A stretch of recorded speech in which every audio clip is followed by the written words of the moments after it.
if you have remaining egg whites at home, you can make lengua de gato. Homemade. Yay!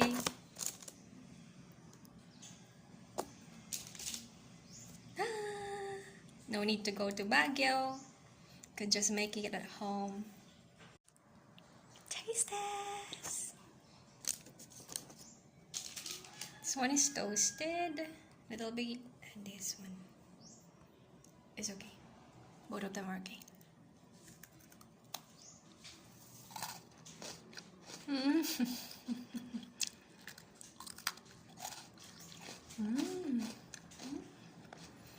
Yum.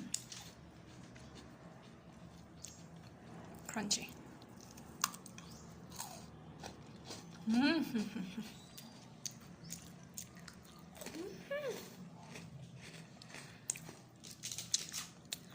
Homemade lengua de gato.